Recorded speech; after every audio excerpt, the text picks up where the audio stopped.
Assalamualaikum warahmatullahi wabarakatuh. Kami dari kelompok 6 ingin mempresentasikan mengenai proyek akhir kami yang berjudul Implementasi Big Data dan Deep Learning dalam Klasifikasi Penyakit Paru berdasarkan hasil radiografi dada. Pertama-tama saya ingin memperkenalkan kelompok kita. Nah, nama saya Sahabatul Bayaki dengan NIM belakang 096. Saya Muhammad Irlafik dengan NIM belakang 112.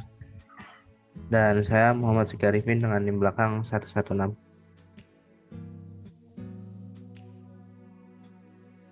Uh, Pertama, untuk pendahuluannya, penyakit paru-paru merupakan masalah kesehatan umum di Indonesia dan dunia. Data Global Burden Disease 2019 menunjukkan 5 penyakit respirasi dengan angka kematian tertinggi global, yaitu PPOK, pneumonia, kanker paru, tuberkulosis, dan asma, yang masing-masing menyumbang jutaan kasus dan kematian. Di Indonesia, 4 dari 10 penyakit dengan angka kejadian terbanyak termasuk kategori respirasi seperti PPOK, kanker paru, pneumonia, dan asma. Seiring berkembangnya teknologi, rumah sakit kini menghasilkan ribuan hingga jutaan citra X-ray setiap tahun, sehingga tantangan big data seperti volume, variasi format, kecepatan produksi, dan kebutuhan integrasi data sangat menjadi penting. Berbagai penelitian telah memanfaatkan arsitektur big data termasuk Spark, MapReduce, dan NoSQL untuk menangani tantangan 5V dalam data medis. Di sisi lain, metode deep learning seperti CNN dan Descent 121 juga telah menunjukkan performa tinggi dalam klasifikasi penyakit paru dan citra radiografi. Berdasarkan hal tersebut, penelitian ini bertujuan mengimplementasikan arsitektur big data untuk manajemen dataset radiografi dada serta mengintegrasikannya dengan model deep learning guna melakukan klasifikasi penyakit paru secara lebih efisien dan akurat. Nah, saya akan menjelaskan rumusan masalahnya. Pertama, bagaimana rancangan ekosistem dan arsitektur big data dalam penelitian untuk menangani proses pengolahan data radiografi si expert secara efisien dan terstruktur. Kemudian yang kedua, bagaimana melakukan pemrosesan data si expert menggunakan framework big data sehingga data siap digunakan untuk proses pelatihan model deep learning. Yang ketiga, bagaimana evaluasi model klasifikasi penyakit paru berdasarkan citra radiografi dada dan tampilan GUI-nya. Kemudian tujuan dari proyek ini, pertama, membuat rancangan ekosistem dan arsitektur big data untuk pengolahan big data radiografi data si expert. Yang kedua, melakukan pemrosesan data si expert menggunakan framework big data. Dan yang ketiga, melakukan klasifikasi terhadap penyakit paru berdasarkan citra radiografi dengan GUI. Nah, untuk manfaat dari proyek kami, yang pertama, membantu penelitian dan praktisi kesehatan dalam merancang sistem deteksi penyakit paru berbasis big data. Kemudian, menjadi pedoman awal untuk rumah sakit atau lembaga kesehatan dalam memanfaatkan data radiografi dada secara efektif. Selanjutnya akan dilanjutkan oleh teman saya. Kemudian untuk metodologi dari penelitian ini, metode yang digunakan dalam penelitian terbagi menjadi beberapa tahap besar, diantaranya pengumpulan data, pemrosesan data, CSV dan gambar, kemudian penyimpanan data besar, pelatihan dan pengujian model, evaluasi model, dan penerapan klasifikasi menggunakan GUI yang dilengkapi dengan cyber security untuk mengamankan data. Next. Yang pertama itu ada pengumpulan data. Dataset yang digunakan itu menggunakan dataset si expert yang pernah digunakan pada penelitian oleh Irvin et al. Terdiri dari 224.000 data citra dari 65.000 pasien. Dataset menyediakan metadata sebagai ground truth, mencakup pet gambar, jenis kelamin, umur, posisi pengambilan citra, orientasi sinar X, serta label penyakit, di mana pada dataset memiliki total 11 kelas, yaitu no finding, enlarged cardiomystium, cardiomyopathy, lung opacity, lung lesion, edema, consolidation, pneumonia, atelectasis, pneumothorax, dan pleural effusion. Kemudian untuk pemrosesan data, terhadap data CSV dilakukan menggunakan software Pentaho Data Integration untuk melakukan pembersihan data dengan mengganti null value dengan nilai yang lain, kemudian pemilihan kolom fitur yang diinginkan untuk pelatihan, serta kemudian akan disimpan dalam database MongoDB. Seperti yang dilihat pada gambar di atas yang pertama, itu merupakan flow dari Pentaho Data Integration. Kemudian untuk pemrosesan terhadap data citra yang dilakukan diantara itu standarisasi ukuran citra menjadi 256 kali 256, kemudian konversi warna menjadi grayscale, serta melakukan segmentasi menggunakan model UNet yang sudah dilatih untuk dapat melakukan segmentasi terhadap citra radiografi. Jadi next. Lalu yang ketiga ada penyimpanan data besar, di mana untuk penelitian penyimpanan data besar yang digunakan itu berupa NoSQL MongoDB, karena dapat mendukung penyimpanan file berupa gambar serta cocok untuk data yang berbentuk semi-structured dari laporan medis. Selain itu juga MongoDB memiliki query yang fleksibel untuk analisis berdasarkan demografi pasien. Beberapa di antaranya data yang disimpan dalam MongoDB ini yaitu hasil pemrosesan dari train.csv dan palette.csv, kemudian model pelatihan agar dapat dipanggil untuk GUI, serta hasil akhir dari klasifikasinya. Boleh next. Kemudian ada pelatihan dan pengujian model. Di sini pelatihan model pada penelitian dilatih sebanyak 5 epoch menggunakan train.csv yang berisi 10.000 data gambar pasien serta metadatanya dengan 5 kelas penyakit, diantaranya pleural effusion, alektasis, edema, kardiomalazi, dan consolidation untuk meringankan komputasi. Kemudian untuk pengujian dilakukan menggunakan data dari valid.csv yang berisi 235 data dengan kelas penyakit yang sama. Boleh next. Lalu ada tahapan evaluasi model, di mana untuk evaluasi dari model kita menggunakan metrik diantaranya F1 score, area under the curve, dan confusion matrix. Boleh next. Lalu ada yang terakhir, ada penerapan GUI dan cyber security, di mana kita membangun sebuah GUI untuk melakukan klasifikasi yang fitur-fitur diantaranya yang ada dalam GUI diantara itu adalah melakukan upload dan proses gambar, kemudian melakukan klasifikasi, menyimpan hasil klasifikasi dengan melakukan enkripsi terlebih dahulu, lalu melakukan upload hasil enkripsi ke MongoDB dan dekripsi hasil klasifikasinya. Untuk proses enkripsi dan dekripsi sendiri kami menggunakan SH 256. Gambar pertama itu merupakan gambar flowchart dari GUI-nya. Boleh di next. Sekian dari saya. Untuk selanjutnya akan dilanjutkan oleh teman saya. Baik, selanjutnya adalah hasil dan pembahasan.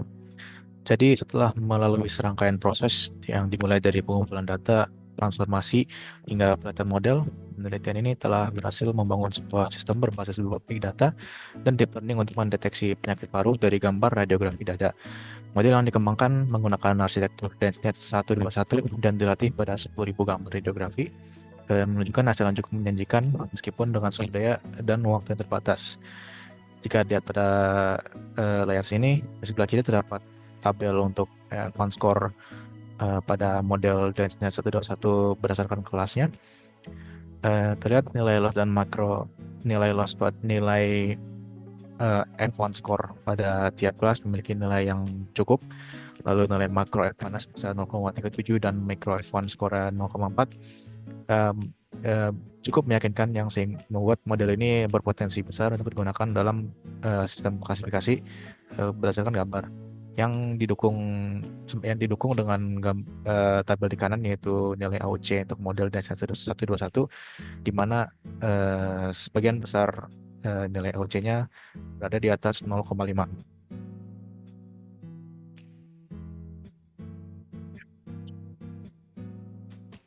Kemudian kami membuat sebuah GUI untuk melakukan klasifikasi berdasarkan gambar radiografi di input. Model DenseNet 121 yang kami hasil pelatih dimasukkan ke dalam GUI, di mana setelah dimasukkan sebuah gambar, dia akan melakukan klasifikasi yang menentukan seberapa persen kemungkinan dari memiliki penyakit untuk penyakit paru-paru dari pasien yang gambar telah diinput ini.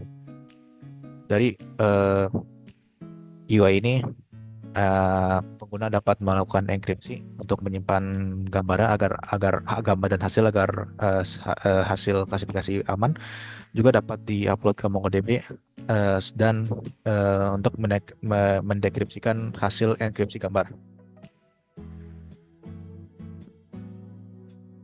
Dan selanjutnya adalah demonstrasi program. Baik, selanjutnya adalah demonstrasi program.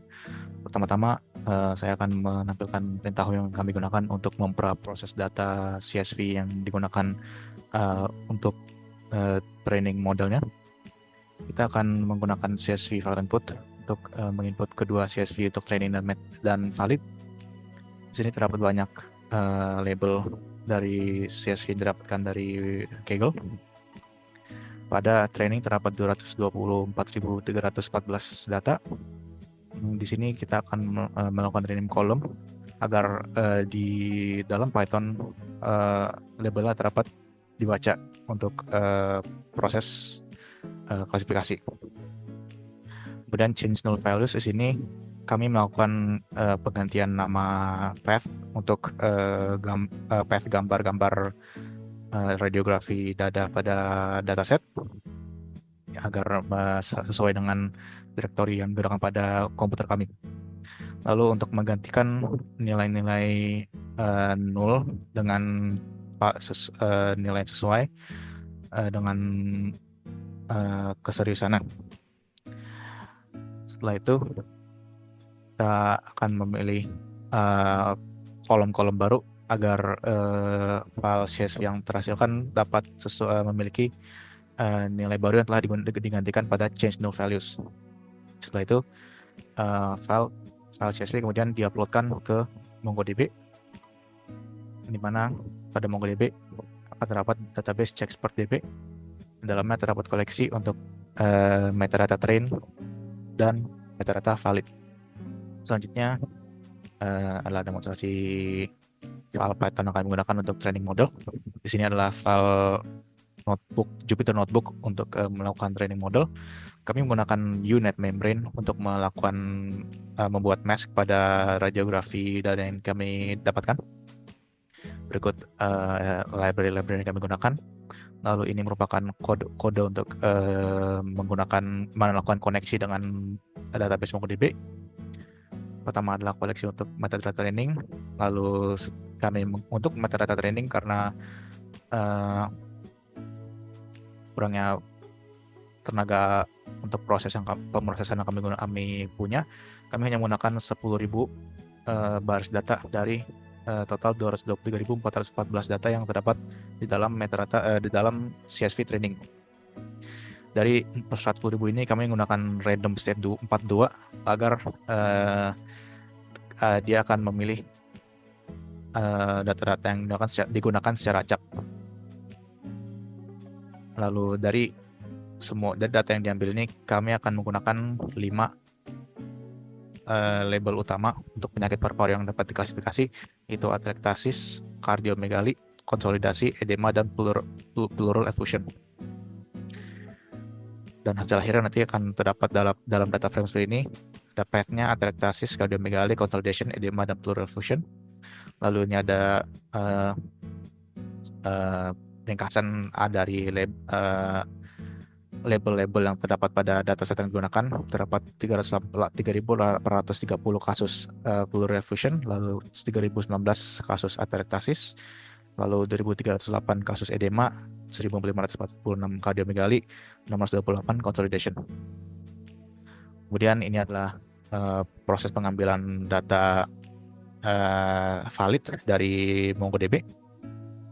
Kita melakukan pemrosesan yang sama untuk mendapatkan hanya 5 label dari yang akan digunakan dari CSV tersebut. Dan rangkuman dari sini adalah terdapat 79 penyakit kasus pleural effusion, 67 atelektasis, 55 kasus edema, 38 kardiomegali, dan 13 consolidation. Kemudian untuk proses pre-processing gambar, kita pertama melakukan resize gambar untuk semua gambar yang terdapat dalam dataset training dan valid. Untuk gambar ini kami melakukan resize dengan ukuran 266 kali 266 dengan menggunakan padding. Kemudian setelah melakukan resize, kami meletakkan directory file gambar resize terbaru ke dalam data frame. Lalu pembuatan mask, kami menggunakan model unit membrane 6 HDF5 dari Kaggle yang akan dikompil dengan optimizer Adam, lalu dengan loss binary cross entropy. Sebelum dilakukan prediksi dengan mask unit membrane, gambar pertama diproses untuk melakukan konversi ke bentuk grayscale, lalu Gaussian blur untuk mengurangi noise. Lalu kami melakukan prediksi mask gambar menggunakan model unit membrane. Lalu untuk mengurangi titik-titik hitam, kami menggunakan erosi, dilasi, dan kernelnya itu kernel 3x3 dan kernel 5x5. Setelah gambar berhasil dibuatkan masknya, kami menampilkan ini beberapa pasangan gambar radiografi dada dengan mask yang telah dibuatnya. Lalu kami akan menggabungkan mask dengan gambar asli dengan menggunakan konvolusi. Hasil konvolusi kemudian dimasukkan path-nya ke dalam data frame training dan valid. Lalu training kita menggunakan TF, TensorFlow. Di sini terdapat untuk data base generation-nya untuk bisa merotasikan gambar sebanyak 10 derajat, width shift range 0,5, height shift range 0,05, dan row zoom range 0,1. Lalu ada base gen valid yang akan menggunakan gambar sesuai dengan gambar aslinya pada valid. Lalu data-data ini untuk train def dimasukkan ke dalam train gen dan valid def dimasukkan ke dalam valid gen. Terdapat 10.000 file nama untuk file gambar untuk gambar training dan 234 untuk gambar validasi. Ini ada beberapa prediksi label yang terdapat pada gambar.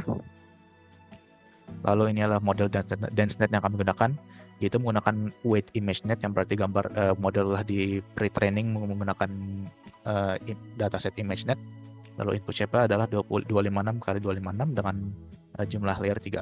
Lalu kami menggunakan loss function binary cross entropy untuk melihat metric trainingnya dan menggunakan optimizer Adam. Lalu di sini kami menggunakan callback untuk melakukan fine tuning. Pertama-tama itu reduce learning rate on plateau. Dia menggunakan faktor 0,2 dengan patience 2 dan early stopping dengan patience 3 dan restore base weight. Lalu ini adalah untuk proses trainingnya. Kami menggunakan epoch sebanyak 5 kali agar data set dapat dipelajari dengan optimal oleh model. Setelah itu model akan disimpan ke dalam file desnet121chexpert.crash. Di sini terlihat statistik terbaiknya dalam training, yaitu dengan AUC atau area under curve-nya 0,5903 dan loss-nya 0,4895. Lalu validasinya itu 0,4792 dan loss-nya loss validasinya 0,5171 dengan landing rate 1,000E kurang 4. Berikut ini graf untuk melihat progres nilai loss dan AUC selama proses training. Lalu ini adalah evaluasi untuk confusion matrix-nya. di mana model yang kami gunakan ini setelah dilakukan training memiliki micro f1 0,367 dan micro f1 0,402 dengan F1 score untuk tiap kelas. Pertama itu atelektasis 0,45, kardiomegali 0,28, consolidation 0,23, edema 0,238 dan pleural effusion 0,50. Setelah itu model kami hitung AUC untuk validasinya. Dia itu menghasilkan atelektasis memiliki AUC 0,5709, kardiomegali 0,5442, consolidation 0,5538, edema 0,3901, pleural effusion 0,4609, makro AUC-nya yaitu 0,505 dan micro AUC-nya 0,645. Dan berikut graf untuk perbandingan false positive rate dengan true positive rate sesuai dengan label-labelnya. Kemudian model kami upload ke dalam MongoDB menggunakan GridFS. Nah, jika kita lihat di MongoDB-nya, terdapat FS chunks ini merupakan metadata dari model kami upload ke MongoDB beserta dengan namanya, yaitu -121 chexpert.keras. Baik, selanjutnya adalah program untuk GUI-nya. Di sini kami menggunakan Python dan menggunakan tkinter.